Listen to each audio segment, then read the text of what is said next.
In the miniature castle of the ant kingdom, each member has a specific role. The queen ant is like a constantly running egg-laying machine, her plump body buried in the center of the nest chamber. She secretes home-scent pheromones every second to make the entire kingdom obediently follow orders. Male ants are short-lived flying romantics with shiny wings, living only to dance a wedding dance with the new queen. Soldier ants are security guards in black armor. With heads wider than their bodies, their powerful mandibles capable of crushing insects 10 times their size. And we worker ants are the hardest working team in the kingdom. Finding food, building homes, and looking after children, we carry everything. I am one of the members of this hardworking team. The day I emerged from the cocoon was quite lively. The older worker ants lined up to touch my antennae, and the oldest one tapped my forehead 3 times with her antennae. From then on, my compound eyes were filled with various to-do items. Today I need to change the mattress for the larvae. The tunnel to the east seems to be leaking air. The queen's breakfast needs to be supplemented with aphid honey. When it was still dim at dawn and the moss curtain hadn't been lifted, I set out with the foraging team.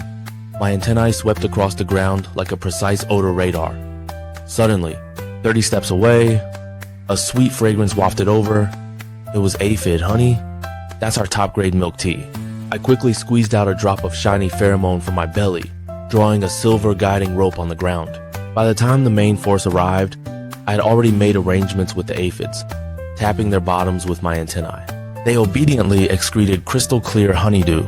We formed a circle around the honeydew source, adjusting our positions by touching our front legs, like waiters holding crystal glasses, carefully transporting the milk tea back to the nest. On a scorching midday, the sun bakes the ground so hot it could fry an egg.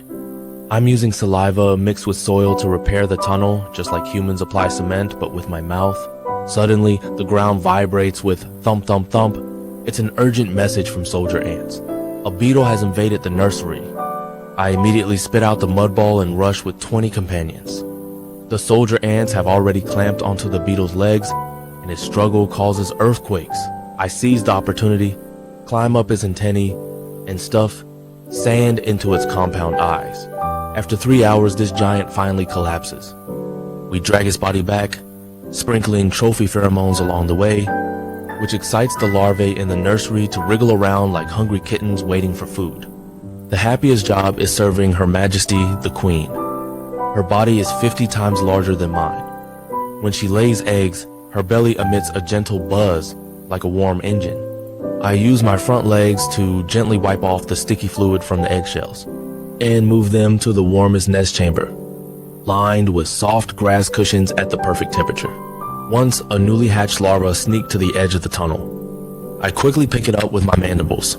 The little one wriggles in my palm, soft and warm like a jelly, so adorable I don't want to put it down. Bursting rain is the ultimate test of our unity. Water pours into our nest like a waterfall, and we dozens of worker ants form a human wall to block the gap. Cold rainwater flows down our carapaces. Our legs are numb from the cold. But as long as our antennae can still receive the hold-on signal from our companions, no one is willing to give up. After the rain stops and we clean up, we find a companion permanently stationed at the edge of the gap. We bury it in a sunny spot outside the nest. There will surely be clover growing there next year.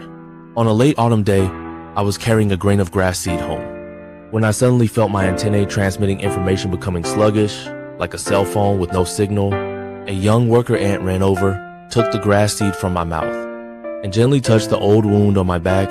That's the scar left from fighting with red ants last year. I took one last look at the direction of the ant nest, where the sound of new batches of larvae moving came, fine and fragmented, like countless small hearts singing. When my companions carried me out of the nest, the sunset dyed the sky the color of aphid honey. I know that before long, my body will become part of the soil. And next spring, the first clover will grow here. And the gears of the kingdom will still turn happily in the tunnels, in the sunshine, in the wind and rain.